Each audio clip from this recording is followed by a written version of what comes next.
suka-sukamu Tuhan. Haleluya. Amin. Betul. Haleluya.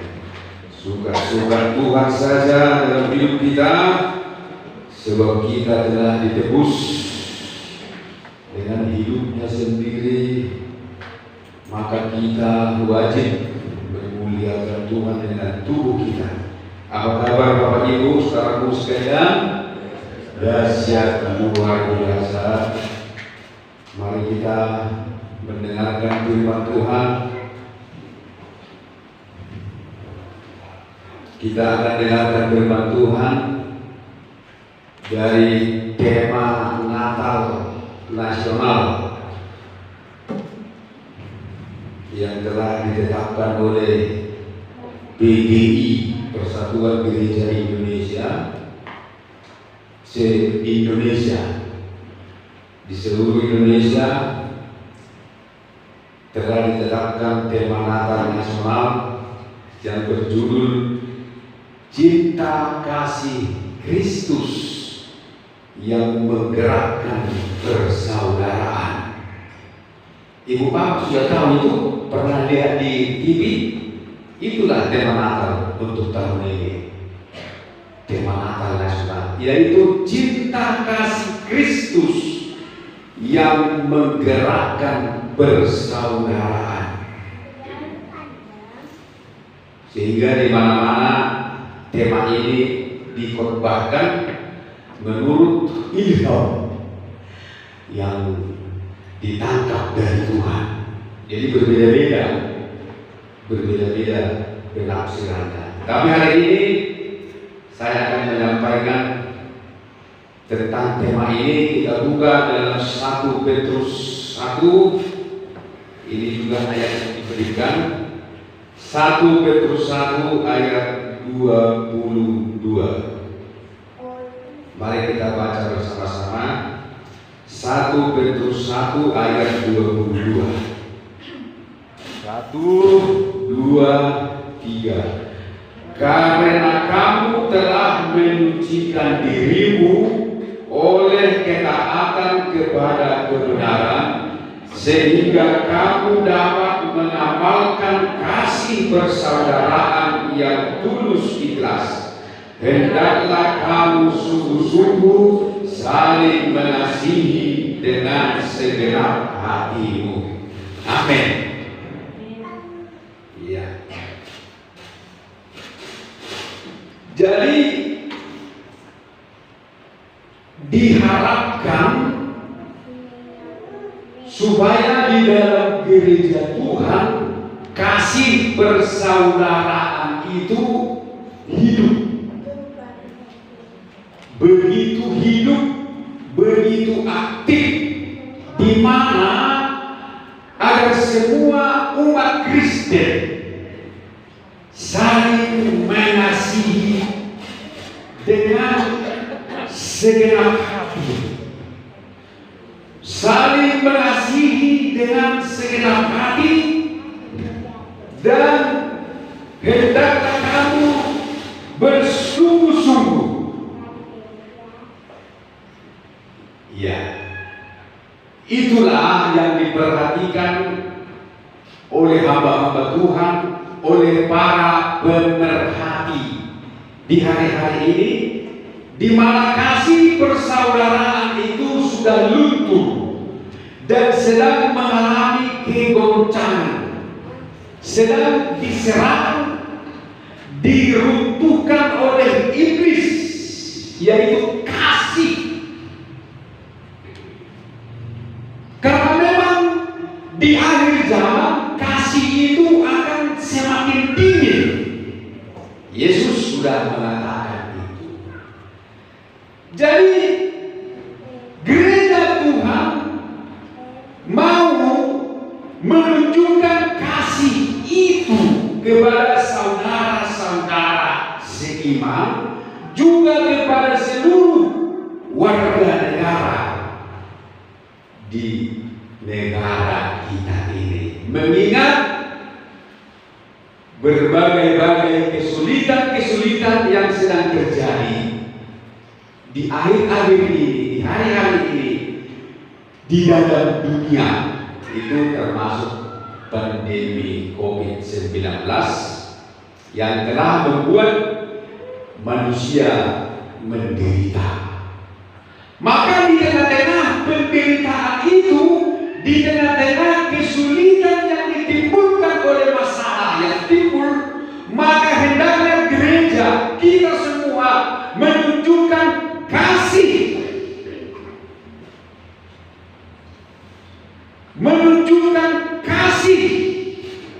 dan kita diharapkan melakukannya dengan segenap hati dan sungguh-sungguh, karena kita adalah saudara.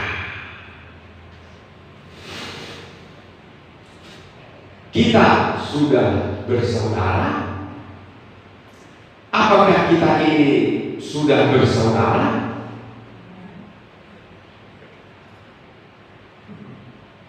Jemaah,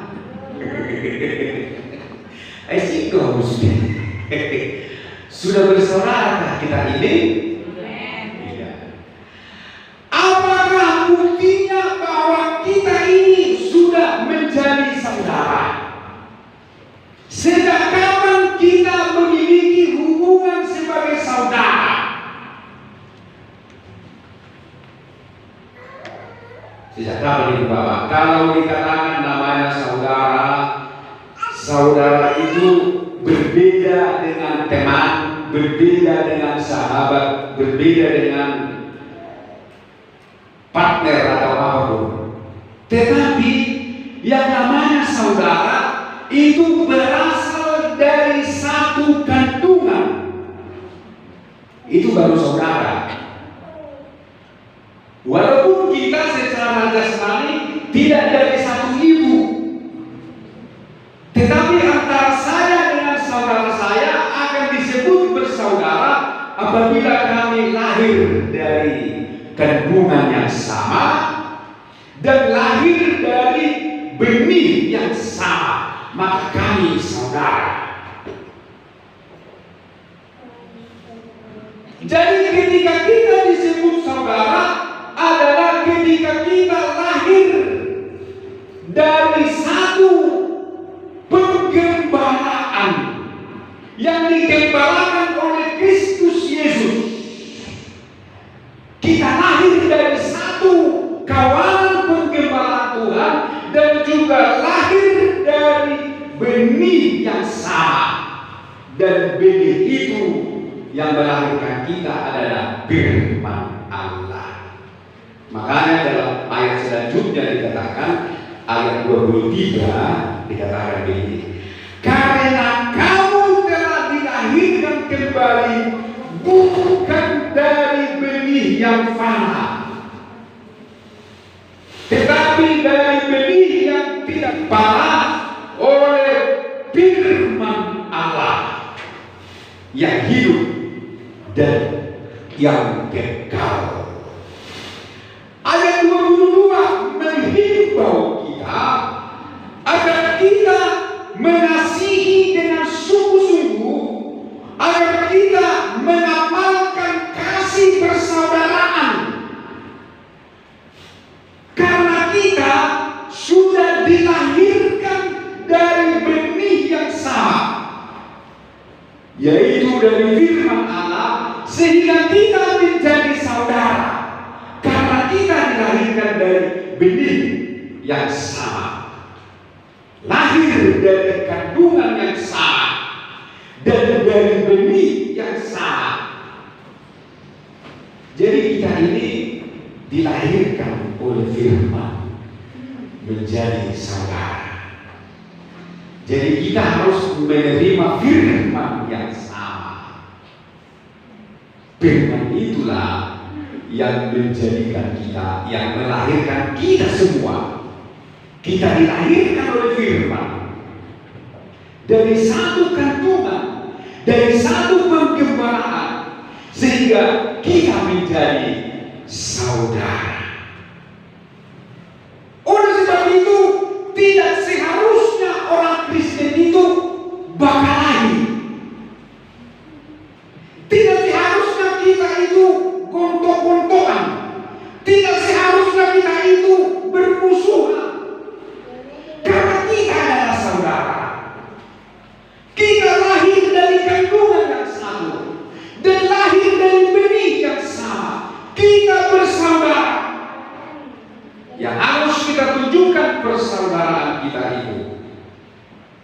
di tengah-tengah dunia ini.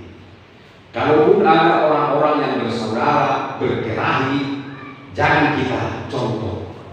Memang ada banyak yang kakak beradik, yang bersaudara, berkelahi bukan, ribut bukan, ada. Tetapi itu bukan contoh yang baik. Contoh yang baik yang diberikan oleh Tuhan adalah di saat kita bersaudara, lahir dari kandungan yang sama, lahir dari benih yang sama, seharusnya kita harus menyatu dan bersatu dan saling mengasihi. Amin. Jadi tema ini mengatakan bahwa kasih Kristus, cinta kasih Kristus menjadi teladan bagi manusia, untuk manusia itu mengasihi sesamanya sebagai saudara. Jadi patokannya, contohnya, teladannya adalah seperti kasih Yesus, seperti perbuatan yang ditunjukkan oleh Yesus kepada kita. Demikianlah hendaknya kita menunjukkan kasih itu kepada saudara-saudara kita, seperti Yesus mengasihi kita. Amin. Haleluya. Apa rupanya yang diberikan oleh Yesus menjadi teladan saat Dia mengasihi kita? Memang ada banyak yang dilakukan oleh Yesus mengasihi manusia. Nyawanya pun Dia berikan. Dia rela meninggalkan kemuliaannya, menanggung kehinaan untuk manusia. Dia rela mati untuk manusia. Bahkan Dia rela miskin supaya kita menjadi kaya. Paulus katakan dalam 2 Korintus 8 ayat 9. 2 Korintus 8 ayat 9. Coba tanyakan.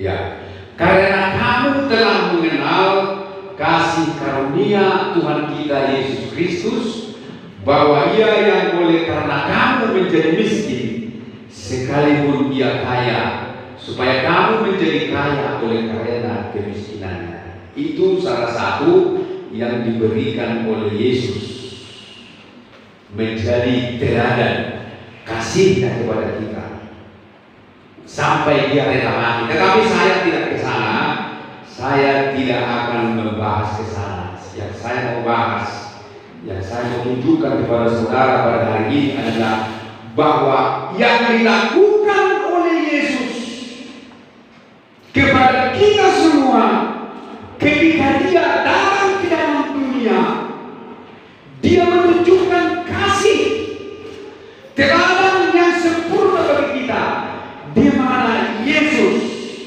di mana Tuhan mau dan rela menjadi saudara kita.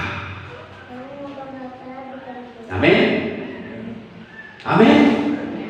Yaitu di mana Tuhan mau menjadi saudara kita, dan Tuhan tidak malu mengakui kita sebagai saudaranya. Dia tidak malu menjadikan kita saudaranya. Itulah teladan cinta kasih Yesus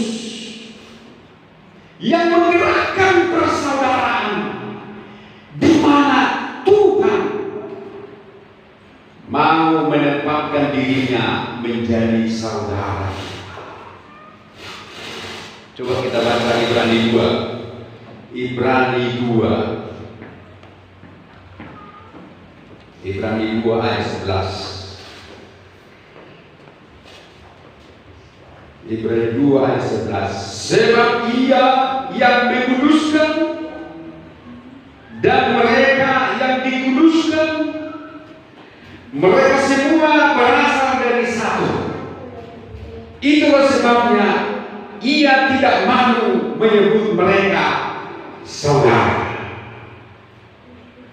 Katanya, aku akan memberitakan namamu kepada saudara-saudaraku dan memuji-muji engkau di tengah-tengah jemaat. Amin. Haleluya. Jadi Tuhan itu menempatkan dirinya menjadi saudara kita. Dia tidak malu menyebut kita saudaranya. Dia rela menjadi saudara kita. Coba ibu bapak bayangkan, layakkah kita menjadi saudaranya Tuhan?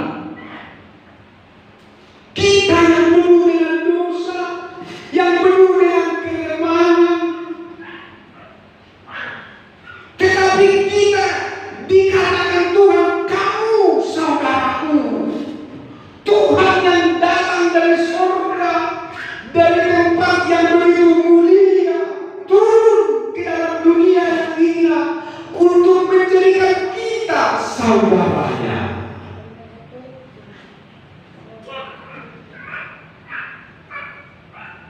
Adondo pemilik tanah bos muda ya ada aku meida mata beliau nasida. Oh kan malu kita, ada juga begitu ya. Ala bos pemilik kayu kalau kita ada putar dari begitu. Tuhan yang maha kaya, yang maha mulia, yang maha besar, dalam rupa Yesus turun ke dalam dunia. Dia menempatkan dirinya menjadi saudara orang-orang berdosa. Dia menjadi saudara. Betapa berharganya kita di matanya. Betapa besarnya pengorbanan harga dirinya yang dia korbankan untuk saudara dan saya, sehingga kita memiliki seorang saudara yang hebat, yaitu Yesus, saudara terhebat kita. Dikatakan di sini, Ia yang menguruskan. Siapa yang menguruskan? Hanya Allah. Hanya Allah yang dapat menguruskan. Tidak ada yang bisa menguruskan selain daripada Allah. Dan mereka yang dikuduskan, saudara dan saya, adalah orang-orang yang tidak dikuduskan. Mereka semua berasal dari satu. Jadi kita menjadi satu dengan Yesus. Itulah sebabnya Yesus tidak malu menyebut kita saudaranya. Inilah terang cinta kasih Kristus yang ditunjukkannya kepada umat manusia, yang akan menggerakkan manusia untuk mengasihi saudaranya. Kalau Yesus mau, Raja di atas segala raja, mau menempatkan dirinya menjadi saudara kita orang yang berdosa. Siapa kita yang tidak mau mengakui saudara kita? Tolong dulu dia, turunkan dulu dia ini bukan dulu.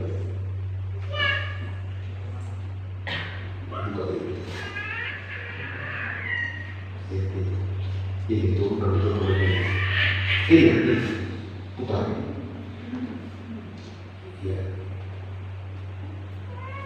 Jadi saudaraku yang dikasihi Tuhan, Yesus itu adalah saudara kita, dan Dia adalah saudara kita yang paling sulung. Roma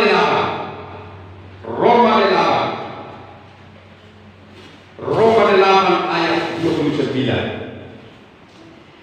Sebab semua orang yang dipilihnya dari semula, mereka juga ditentukannya dari semula untuk menjadi serupa dengan gambaran anaknya, supaya ia, anaknya itu, menjadi yang sulung di antara banyak saudara. Amin. Jadi Yesus saudara kita yang sulung. Haleluya. Dia saudara kita yang paling yang sulung. Mari kita baca dari Ibrani 1. Ibrani 1 ayat 6. Ibrani 1 ayat 6. Dan ketika ia membawa pula anaknya yang sulung ke dunia, ia berkata, semua malaikat Allah harus menyembah Dia. Ini adalah Allah membawa anaknya yang sulung ke dunia. Itulah Yesus. Jadi Yesus anak sulung Allah, dan Dia menjadi saudara kita yang sulung, anak yang sulung. Kalau yang namanya anak sulung, dialah penanggung jawab saudara-saudara. Tori, ada di sini anak sulung? Selalu anak sulung, di mana dirimu? Kalau anak sulung, dialah yang harus menjadi penanggung jawab saudara-saudaranya. Makanya kalau berdua karena dua-dua, saya dimulai waktu kasih anak setan di mana honama gatin bapakmu. Iya kan? Honama gatin bapakmu. Hola setan di kon hono batu lagi surya anggi anggi dong ibu kamu. Hono penganak setan. Jadi itulah anak sulung. Ali udang dua anak sulung, udang buaya nih. Ada hono. Seharusnya kalau kita dalam dunia ini anak sulung, kita harus menjadi penanggung jawab. Jadi mengapa Yesus menjadi anak sulung? Kenapa Yesus menjadi saudara kita yang sulung? Karena Yesus yang akan menanggung jawab hidup kita. Haleluya. Jadi mengapa kita takut? Kita punya saudara kok. Saudara kita hebat. Saudara kita Yesus. Abang kita Yesus. Dia akan penanggung jawab kita, adik-adiknya. Sudah dikatakan dalam Roma itu bahwa supaya ia, anaknya itu, Roma 8 ayat 29, supaya ia, anaknya itu, menjadi yang sulung di antara banyak saudara. Dialah yang akan menanggung jawab hidup kita. Itulah sebabnya Yesus melakukan banyak sekali bagi kita. Dialah saudara kita yang patut diandalkan. Dia akan menolong kita di saat kesusahan, di saat penderitaan. Ada ayat firman Tuhan dalam Amsal berkata begini, seorang sahabat menaruh kasih setiap waktu dan menjadi saudara dalam kesukaran. Jadi saudara itu harus menjadi penolong dalam kesukaran. Amin. Saudara itu harus menjadi penolong dalam kesukaran. Jadi Yesus penolong bagi kita di di saat kita kesukaran, karena Yesus adalah saudara kita yang sulung. Dia sendiri yang menempatkan dirinya menjadi saudara saya dan saudara ibu bapak semua.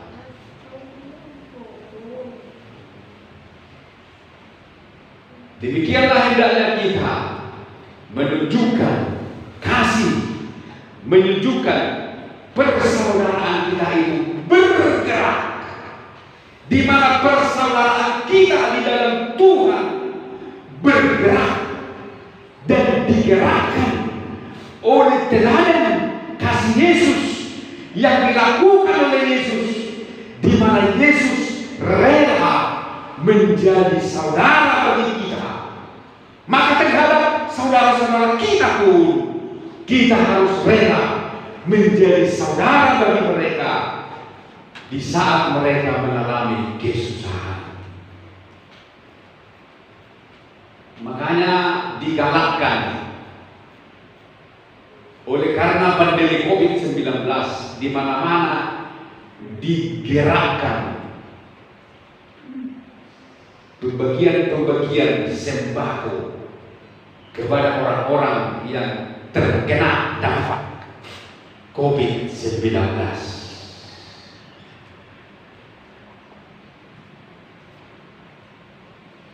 Tetapi kita belum mampu melakukannya. Saya ada buat proposal, tapi saya malu menjalankannya. Tapi bukan dari gereja ini saya buat proposalnya, dari organisasi MUKI, Majelis Umat Kristen Indonesia. Sudah saya buat proposal kepada para donatur. Berhubung dampak COVID-19, maka kami MUKI bermaksud mengadakan pembagian sembako kepada masyarakat Kota Siantar berupa bahan-bahan makanan, di mana bila dikumpulkan semuanya berjumlah taksasi 400.000, 200.000 sembako dan 200.000 uang tunai. Saya sudah buat dan sudah dijalankan teman-teman. Tapi yang saya yang buat, tapi saya tidak jalankan. Kemana saya mau jalankan ini? Takut saya ditolak. Atau pasti saya bisa kasih ke PDB Ampat. Ke PDB Ampat. Sampai sekarang Pak, yang saya buat proposal itu teman-teman sudah kasih jalankan, saya belum jalankan. Saya mau kasih ke sini. Ambil deh orang nampak tuh, yang saya kan. Ambil deh orang nampak tuh, tak pernah orang tolong kita jadi. Alhamdulillah, kusimpan di sini proposal itu. Teman-teman bilang, bagaimana masalah itu sudah ada cair? Belum ada Pak. Kayaknya sudah cair. Ada cair 200.000 katanya, 200.000 dari STPC. Sekarang karena banyak perusahaan pun mengalami dampaknya. Jadi Yesus saudara kita, amin. Saudara kita yang sulung. Dia datang ke dalam dunia, dia lahir di dunia, dia rela menempatkan dirinya menjadi saudara sulung kita yang akan menanggung jawab hidup kita. Dikala kita susah, dikala kita kesukaran, dikala kita menderita, Yesus saudara kita yang sulung siap menolong kita. Yang percaya katakan amin. Itulah yang terjadi, yang dilakukan oleh Boas, di mana Boas adalah gambaran daripada Kristus ketika dia menebus harta milik pusaka Elimelek saudaranya. Ibu bapak tahu cerita itu. Elimelek yang sudah mati di Moab, anaknya pun Mahlon dan Kilion sudah mati di Moab. Tinggal istrinya yaitu Naomi dan menantunya Rut berdua hidup. Mereka pulang dari Moab ke Bethlehem. Tetapi di Bethlehem ladang mereka mau dijual, milik pusaka mereka mau dijual. Tidak ada yang bisa memberi mereka solusi atas persoalan hidupnya. Tetapi teringatlah Naomi kepada Boaz. Dia berkata kepada Rut, menantuku yang baik hati, pergilah engkau ke ladang, ke pemilik ladang yang dimana engkau biasa memungut jelai. Pemilik ladang itu adalah Boaz namanya. Dia adalah sanak kita. Dia adalah saudara kita. Maka pergilah Rut menemui Boaz, dan Rut berkata, Tuanku, kembangkanlah sayapmu, melindungi aku hamba-Mu. Lalu Boaz mencari tahu tentang perempuan itu, dan Boaz mendapat informasi bahwa Rut adalah seorang yang baik. Dan ternyata mereka adalah bersaudara. Antara Rut dan Boaz bersaudara. Maka akhirnya Boaz pun berusaha untuk menebus semua harta milik Elimelek, menebus milik pusaka Elimelek, dan juga menegakkan kembali nama Mahlon dan Kilion yang sudah mati itu. Sampai akhirnya Boaz mempersunting Rut menjadi istrinya. Amin. Boaz itu adalah gambaran daripada Yesus Kristus yang menebus saudara dan saya, yang menegakkan milik pusaka kita, sehingga yang tadinya kita kehilangan milik pusaka, seperti Elimelek yang kehilangan milik pusaka, tetapi oleh karena Boaz mau menebusnya, maka milik pusaka Elimelek, Mahlon dan Kilion tidak hilang. Bahkan nama Mahlon dan Kilion, nama orang-orang mati itu pun tidak lenyap oleh karena penebusan yang dilakukan oleh Boaz. Saya baca sedikit Rut. Ini ayat terakhir.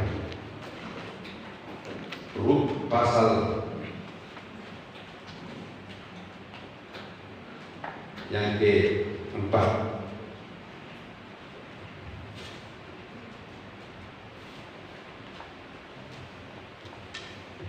Ayat 9.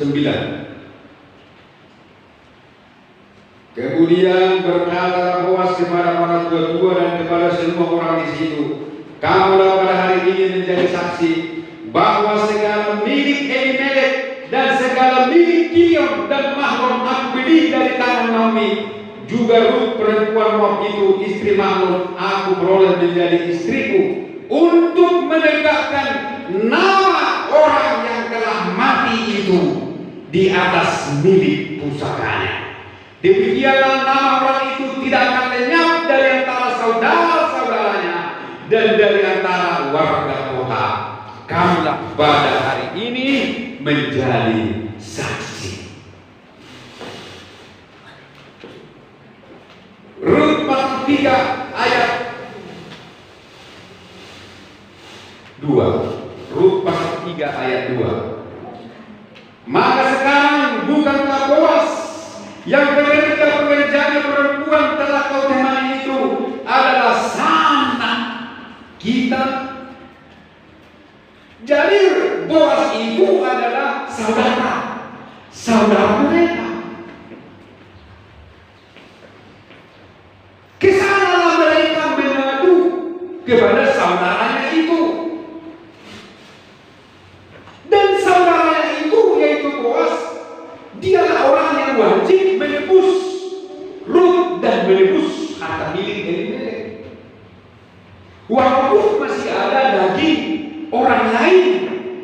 sehingga wajib menjadi penebus, tetapi orang lain itu tidak mau. Itu bisa dibaca terus. Penebus yang wajib tidak mau. Aku tidak mau, katanya. Oleh karena yang wajib tidak mau, maka Boas sebagai saudaranya Elimelek rela dan mau menebus. Dan yang ditebus bukan hanya yang hidup, tetapi juga yang mati. Makanya kita baca di sini ayat 10. Rut 4 ayat 10. Juga Rut perempuan Moab itu, istri Mahlon, aku peroleh menjadi istriku untuk menegakkan nama orang yang telah mati. Jadi orang yang telah mati pun ditebus oleh Boas sehingga namanya tidak dihapus dan milik pusakanya. Ini adalah penebusan yang dilakukan oleh Yesus untuk menjadikan semua orang-orang yang mati tidak binasa selama-lamanya, tetapi penebusan yang dilakukan oleh Yesus terhadap kita, saudara-saudaranya, walaupun kita mati sekalipun, milik pusaka kita tidak akan hilang. Apa milik pusaka kita? Milik pusaka kita adalah surga. Kita akan tetap memiliki milik pusaka surga walaupun kita sudah mati di kemudian hari kelak.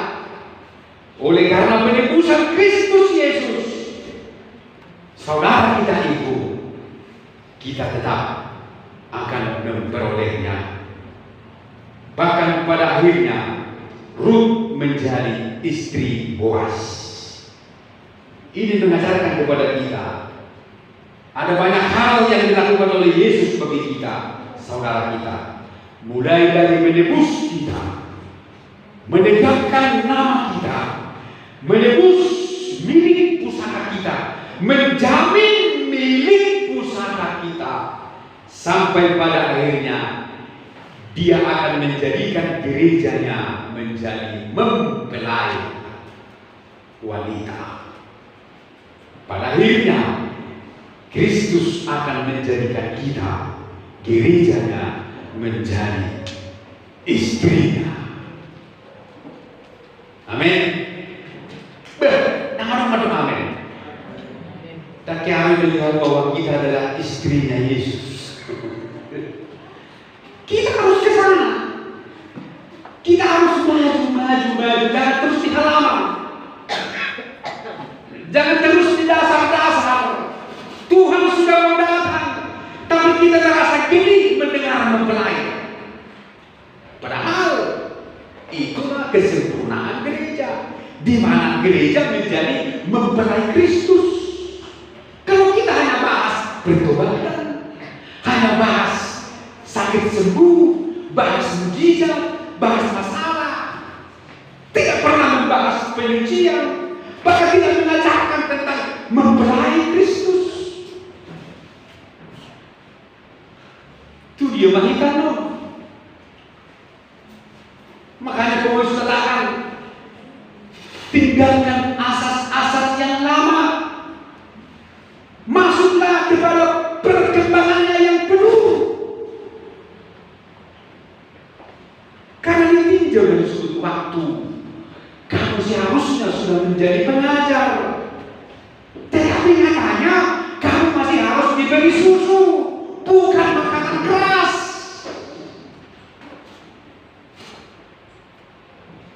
Di sini Elimelek ditebus, milik pusakanya ditebus, milik pusakanya pun dijamin. Nama Mahlon dan Kilion tidak terhapus, tetap tidak lenyap namanya. Bahkan akhirnya Rut menjadi istri. Jadi puncaknya adalah puncak pengikutan kita kepada Tuhan, kita menjadi mempelai wanita Tuhan. Haleluya. Atau boleh sekatakan menjadi istrinya Yesus. Tapi ingat, bukan secara jasmani, bukan seperti orang lain, saudara kita yang lain yang mengajarkan di surga itu ada kawin menawin. Tidak, di surga tidak ada kawin menawin jasmani. Tetapi yang dimaksudkan di sini adalah rohani, di mana kita menjadi akhirnya mempelai wanita Yesus, mempelai wanita Kristus, seperti Ruth menjadi istri Boaz. Jadi betapa besar, betapa hebat yang dilakukan oleh Yesus Kristus kepada kita. Tujuan Dia datang ke dalam dunia ini untuk menebus kita dan menjamin milik pusaka kita. Surga itu tetap menjadi milik kita. Yang ketiga, akan membuat nama kita tercatat di buku kehidupan. Tidak lenyap nama kita seperti nama Gideon dan Mahlon. Dan yang keempat, yang dilakukan oleh penebus saudara kita itu adalah menjadikan kita pada akhirnya menjadi mempelai wanitanya. Amin. Dan di dunia ini, ingat, di dunia ini Dia adalah saudara kita yang sulung, yang akan selalu siap sedia menanggung jawab hidup kita di saat kita susah. Jadi berbahagialah saudara kalau ada di antara kita yang peduli dengan saudara-saudaranya. Saudara telah meneladani teladan Kristus. Amin. Kembangkan terus sampai Tuhan datang. Haleluya. Kristus saudara kita yang sulung, Dia yang akan menjadi penanggung jawab terhadap saudara-saudara yang lain. Karena itu jangan kita takut, jangan kita khawatir di dalam dunia ini. Percayalah dan berkata, Allah turut bekerja dalam segala sesuatu untuk mendatangkan kebaikan bagi kita. Mari kita bangkit berdiri, kita menyanyi, kita angkat lagu ini. Allah turut bekerja. Haleluya. Terima kasih Yesus, Engkau